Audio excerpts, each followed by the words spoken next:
వాక్య ధ్యానాంశము యేసు ప్రభు మాటలు.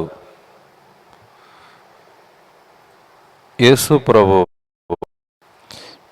ఈ దినవాక్య ధ్యానాంశము యేసు ప్రభు మాటలు.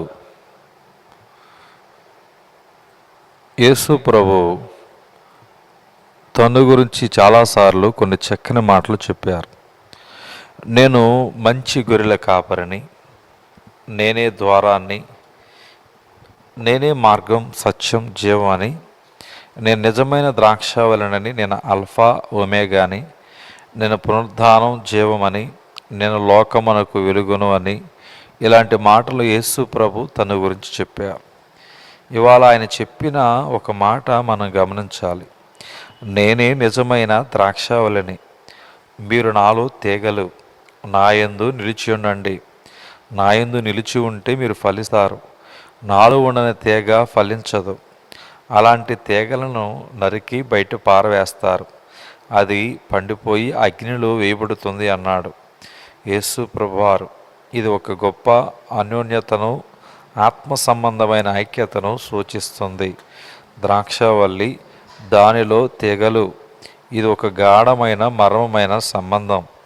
దీనిలో జీవించడానికి, పెరగడానికి, ఫలించడానికి రహస్యం ఇమిడి ఉంది. ఇదే క్రీస్తునందు జీవించడమని పౌలు చెప్పిన మాట. నేను జీవాహారానని, నేనిచ్చే జలం జీవజలమని పోలికగా చెప్పిన యేసు ప్రభు నేనే ద్రాక్షవలని, నాలో మీరు తీగలని ఆయన చెప్పుచున్నాడు. మీరు అధికంగా ఫలించేటట్టు నాలో నిలిచి ఉండాలన్నాడు ప్రభు. ఈ మాటలు అర్థాన్ని ఎవడు చెప్పగలడు? దీన్ని వివరించడానికి ఏ భాష సరిపోతుంది? ఇది మానవ జీవితం అంటారు. గూఢమైనది ఈ సంబంధం. యేసు ప్రభునకు, ఆయన యందు విశ్వాసం ఉంచిన వారికి తప్ప మరెవ్వరికి తెలియదు. దీనిలో ఉన్న ఆనందం, సంతోషం, సంతృప్తి దాన్ని పొందేవారికి కానీ మరి ఇతరులకు తెలియదు. నేను నిజమైన ద్రాక్షావళిని అంటే ఆయన మనకు జీవనధారమన్నమాట. మనం పెరుగుతూ ఉన్న తీగలమా, ఆయన జీవాన్నిచ్చే మొదలు. మనం పుష్పించి ఫలించి సాక్ష్యమిచ్చే కొమ్మలము. ఆయన మన శక్తికి స్థావరం. మనము ఆయన కృపను ప్రసరింపజేసే చిన్న సెలయేళ్లము. ఆయన నిరంతరము జలాలను పూరించే నీటి బుగ్గ. ఆయన లేకపోతే మనం మరణిస్తాం. ఆయనకు వేరైతే మనం ఎండిపోతాం. ఆయన సాన్నిధ్యం లేకుంటే మన ఆత్మలు ఆరిపోతాయి. యాత్రికుని ప్రయాణం అనే పుస్తకంలో ఒక చక్కని ఉదాంతం రాశాడు ఆ గ్రంథకర్త. యాత్రికుడు తన ప్రయాణాన్ని సాగిస్తూ భావసూచకుడు అనే వాని ఇంటికి వెళ్ళాడు. అక్కడ అనేక విచిత్రమైన విషయాలు చెప్పాడు. ఒకటి ఏమంటే, ఒక గోడ పక్క పెద్ద మంట పైకి లేస్తూ ఉంది. ఒక మనుష్యుడు మంట మీద కుండలతో నీళ్లు పోస్తూ ఉన్నాడు, కానీ ఇంకా మంట పైకి లేస్తూనే ఉంది. యాత్రికుడు ఆశ్చర్యపడ్డాడు. ఇదేమి చిత్రమని భావసూచకుని అడిగాడు. దీని రహస్యం చూపిస్తాడు రమ్మని భావసూచకుడు అతన్ని గోడ వెనక తట్టుకు తీసుకెళ్ళాడు. అక్కడ మరో మనుష్యుడు ఒక గొట్టంతో చిన్నగా ఆ మంటలోకి చమురు పోస్తూ ఉన్నాడు. ఈ చమురు నీటి మీద తేలి మంటలు మరీ ఎక్కువవుతున్నాయి. యాత్రికుడు ఆశ్చర్యపడ్డాడు. దీని భావం ఏమిటి అని భావసూచకుని అడిగాడు. ఈ మంటలు మనలో ఉన్న విశ్వాసం, జీవం. వీటిని ఆర్పడానికి సాతాను అనేక కష్టాలను, శోధనలను పంపిస్తూ ఉన్నాడు. అదే ఈ నీళ్లు.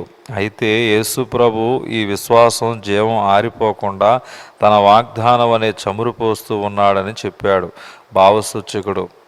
ఇలాగే మన విశ్వాసానికి కర్త, మన జీవానికి స్థావరం, మన ఫలాలకు శక్తినిచ్చేవాడు యేసు ప్రభు.